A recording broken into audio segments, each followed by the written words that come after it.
முக்கோணத்தின் பரப்பு. திரையில் தோன்றும் முக்கோணத்தின் அடிப்பக்கம் 7 சென்டிமீட்டர் மற்றும் உயரம் 4 சென்டிமீட்டர் ஆகும். முக்கோணத்தின் அடிப்பக்கம் மற்றும் உயரங்களை முறையே நீளம் மற்றும் அகலமாக கொண்ட ஒரு செவ்வகத்தை தற்பொழுது காண்போம்.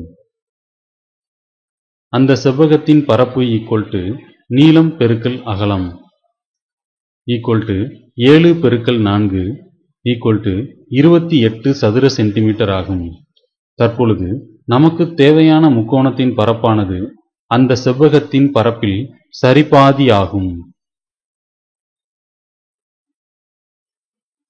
எனவே கொடுக்கப்பட்ட முக்கோணத்தின் பரப்பு அரை பெருக்கல் அடிப்பக்கம் பெருக்கல் உயரம் ஆகும்.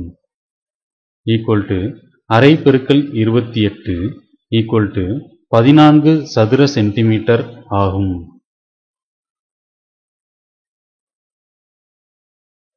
அவ்வாறே கீழ்காணும் முக்கோணத்தின் பரப்பினை காண்போம்.